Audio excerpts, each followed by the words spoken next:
নমস্কার সুধী শ্রোতা বন্ধুরা, এখন শুনছেন তিয়াশার গল্পের বৈঠক থেকে গল্প পাঠ। তিয়াশার গল্পের বৈঠকের আজকের নিবেদন আমার দেশের মানুষ, লিখেছেন ধীরেন্দ্রলাল ধর। পুরোনো কালের হারানো কাহিনী নিয়ে গল্পগুচ্ছ শুরু করছি আজকের গল্প পাঠ। আমার দেশের মানুষ। অনেক অনেক দিন আগের কথা। দিগ্বিজয়ী আলেকজান্ডারের বিজয় বাহিনী এগিয়ে চলেছে উত্তরাপথের বুকের ওপর দিয়ে। গান্ধার থেকে পঞ্চনদ অবধি নগরীর পর নগরী ধ্বংস হচ্ছে। ভারতের পূর্ণভূমি নররক্তে রঞ্জিত হচ্ছে। শোকার্ত নরনারীর আর্তনাদে বাতাস ভারী হয়ে উঠেছে। ভারতের বিভীষণ শশীগুপ্ত আলেকজান্ডারের সঙ্গে সহযোগিতা করছে। তার পরামর্শ মতো গ্রিকরাজ আলেকজান্ডার একটার পর একটা রাজ্য জয় করছেন। হিন্দুদের যুদ্ধ রীতির কৌশল ও অন্ধিসন্ধির শশীগুপ্ত আলেকজান্ডারকে সব বুঝিয়ে দিয়েছে। তারই ফলে যুদ্ধ জয় করা সহজ হয়েছে। পুরুকে পরাজিত করে খুশি হয়ে গ্রিকরাজ বন্ধুত্বের নিদর্শন স্বরূপ শশীগুপ্তকে অশোকানন রাজ্য, অনেকে অশোকায়নও বলে থাকে, সেই রাজ্য উপহার দিয়েছেন। বিশ্বাসঘাতক শশীগুপ্ত কৃতার্থ হয়ে গেছে। আলেকজান্ডার এগিয়ে চলেছেন মগধ রাজ্যের দিকে। সমস্ত পথে তিনি শুধু রক্তের দাগই রেখে যাচ্ছেন না, শত শত বন্দীর পায়ের শৃঙ্খলে সমস্ত পথ মুখরিত করে তুলেছে। কঠোরাজ্যের গৃহেরা বন্দী করেছে ৭০,০০০ নরনারীকে, আশাবনে ৪০,০০০, ক্ষুদ্রক, অম্বুষ্ঠ, প্রকর্ণ, মধুমন্ত প্রভৃতি রাজ্যে আরো কতজনকে যে তিনি বন্দী করেছিলেন, ইতিহাসে তার আর হিসাব পাওয়া যায় না। বিদেশি দিগ্বিজয়ের এই বিভৎস লীলা উত্তরাপথের হিন্দুদের নির্মম করে তুলেছিল। অর্গলাস্য রাজের প্রজারা যখন হেরে গেল, তখন গ্রিক বাহিনী নগরে প্রবেশ করার আগেই সেখানকার মেয়েরা নিজে নিজে গৃহে আগুন লাগালো।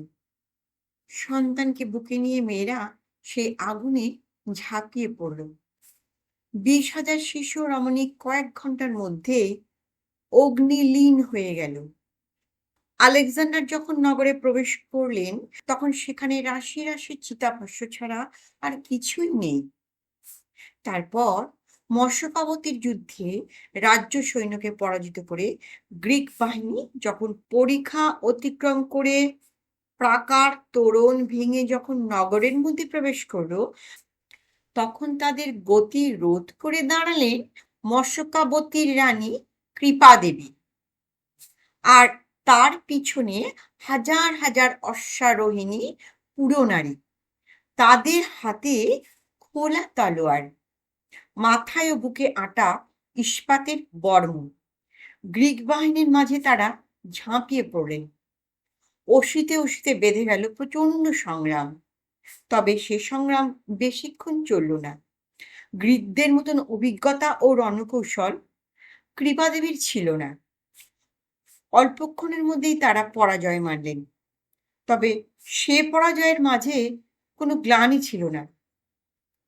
গ্রিকরা যখন নগরী দখল করলো, তখন একজন সৈনিকও আর জীবিত নেই। কোনো গৃহে একটি মানুষও নেই। প্রতিটি শূন্য গৃহ খাঁ খাঁ করছে। কিন্তু এসব কিছুই আলেকজান্ডারের মনে দাগ কাটতে পারে না। মানুষের যন্ত্রণা ও মৃত্যু দেখতে দেখতে তার মন ইস্পাতের মতন কঠিন হয়ে গেছে। নির্বিকার চিত্তে তিনি এগিয়ে চললেন। গুপ্তচরেরা একটির পর একটি সংবাদ পাটলিপুত্রে বহন করে আনছিল।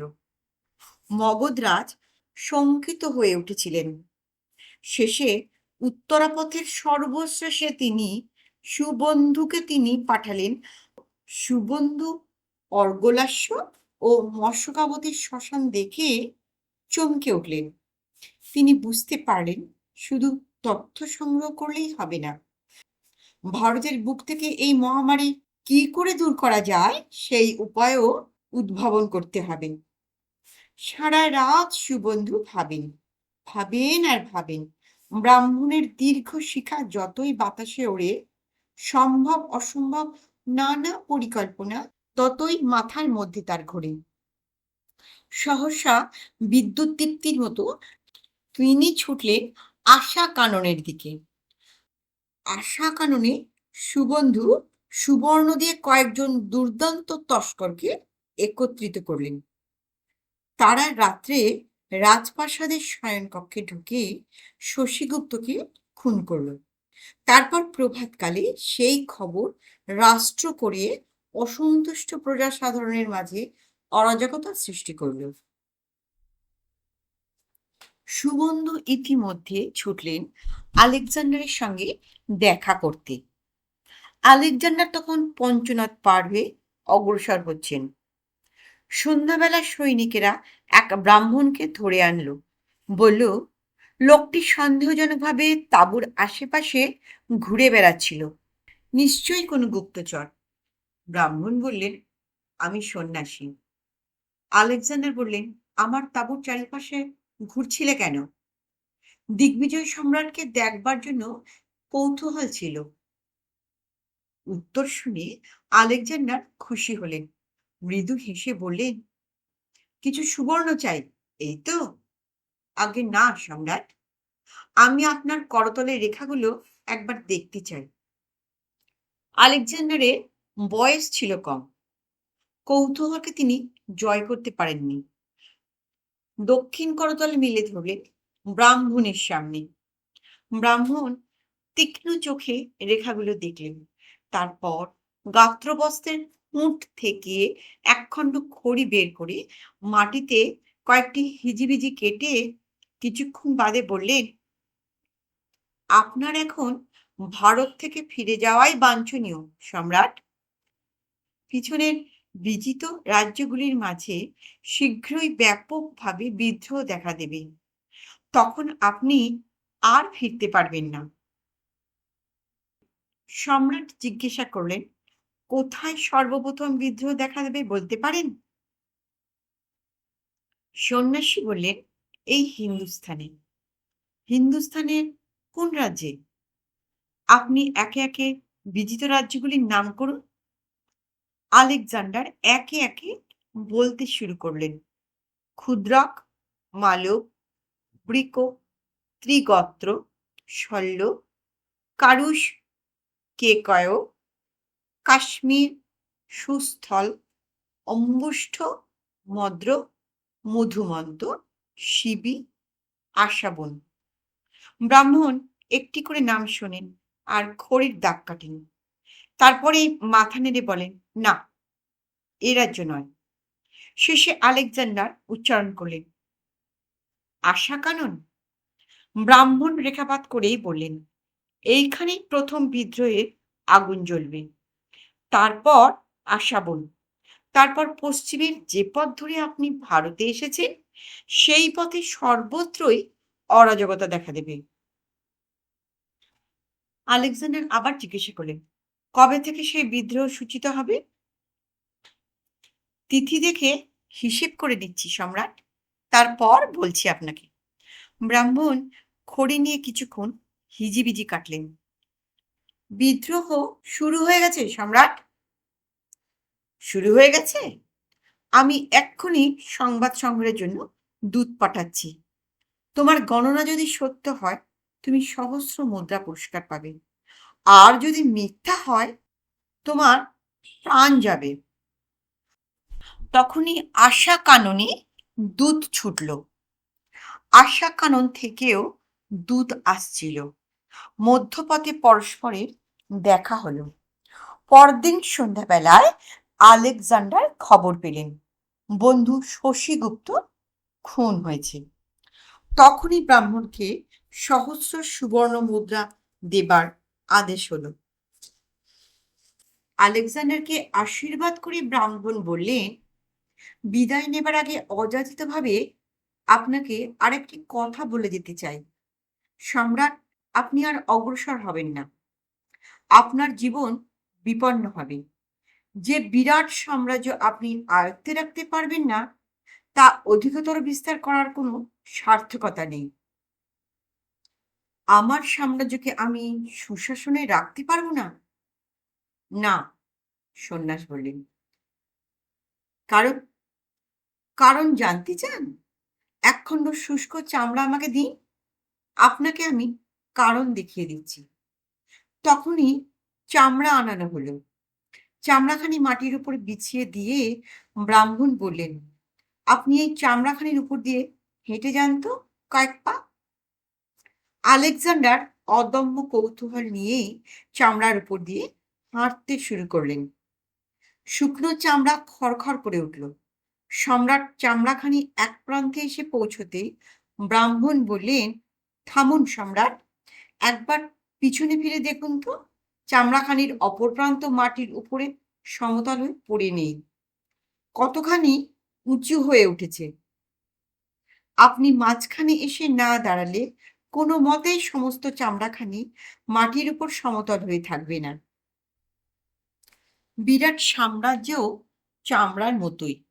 রাজশক্তি যখন এক প্রান্তে বিব্রত থাকে, আরেক প্রান্তে স্বার্থবাদী দল তখন বিদ্রোহের সূচনা করে অরাজকতার সৃষ্টি করে।